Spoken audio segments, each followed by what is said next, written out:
Teeming Docks, New Orleans, 1820-1860.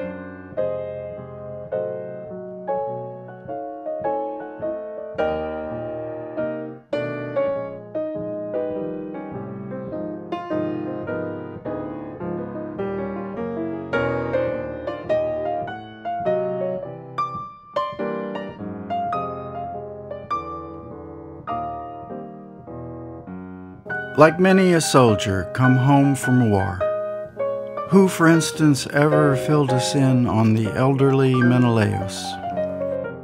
Lemoyne Labage disappeared into his family tree, built his house, had children, then watched through his old age, say 20 through 60, as New Orleans grew 20 times over.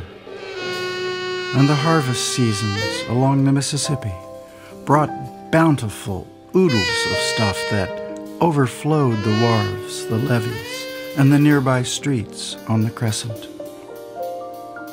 Vast stacks of sugar, molasses, cleaned and polished rice, tobacco, Indian corn, salt-cured pork, barrel staves, wheat, oats, flour, and a rising fluff storm of cotton, as much as 1/3 of what the new nation created, plus things like malt liquors, cottonseed oil, animal hides, anything out of the wild cornucopia.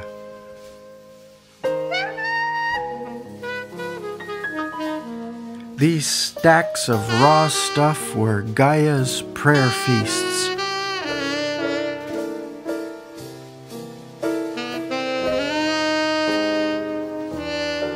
I grow stuff. I cut stuff into smaller stuff. I gather bundles of fur. I cut thousands of cart spokes in the forests above Baton Rouge. I make malt liquor off the Natchez Trace. I have a cotton plantation. I want to sell some slaves.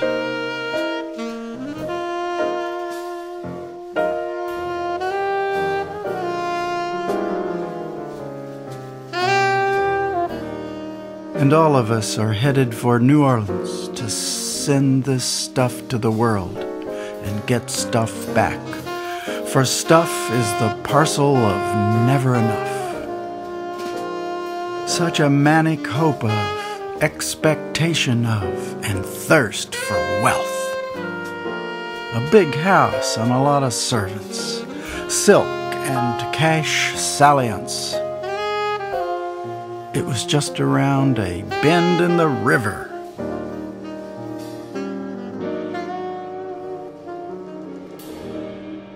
Then the steamboats started to arrive, thousands of them every year, hauling, and sometimes exploding in the decades leading to the war. Slavery made possible huge latifundia for the growing of cotton, so that even though the growth of the eastern canals, such as the Erie, drained away much of the grain and food flow down the Mississippi, cotton season guided the polis. It was picked and baled from September to December. Then January to March, plantation families would come to New Orleans for Mardi Gras to taste the high times, plus deal with cotton brokers.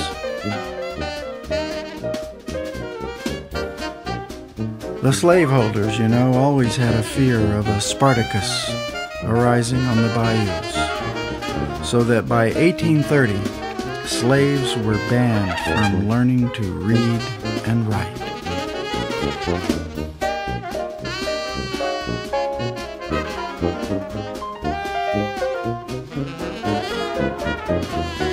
Technology has always been in a sprint, from the time of the cotton gin to the time of smart bombs and satellite radios. Gas was introduced about 1830. The New Orleans and Pontchartrain Railway, 1820 to 1840. The first steam cotton press, 1832. There was a financial panic in 1837. A public school system began in 1840.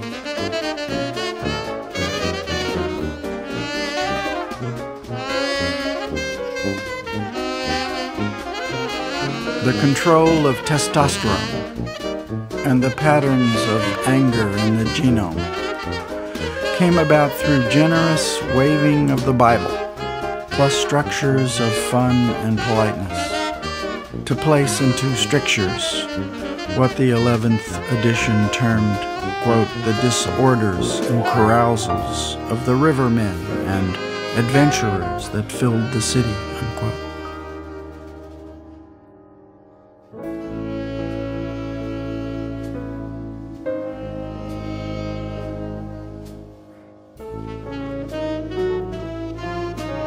The measurement of blood was somehow a big deal to help the strict, though secretly lax bonds of caste, as in quadroon, 1/4 black, or octoon, 1/8 black.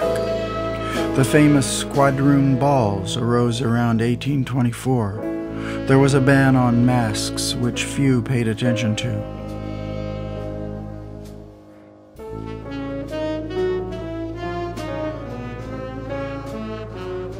Then carnivals came, with their defiant wearing of costumes and revelry in the streets. Students just back from Paris held the first parade in 1827. Maskers on horses or arrayed in long lines of carriages began by 1837. In 37 and 39, the first parades with floats. 1857, the Mystic Crew of Comus, the oldest carnival organization, was founded. Then the party spread multi-day, balls, processions, etc., culminating in Shrove Tuesday.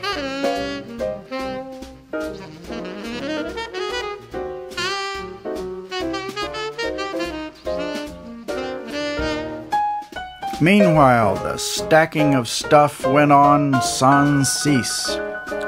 In 1849, the capital moved from New Orleans to Baton Rouge. 1850, the telegraph from New Orleans to St. Louis and New York City. Instant conversations possible in the code of Samuel Morse on the way to the internet.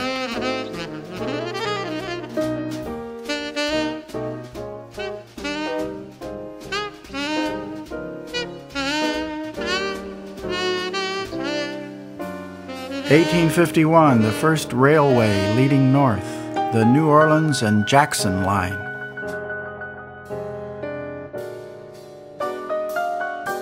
And just before Fort Sumter, the population of the polis was 168,675. Oh Lord, the war, the war.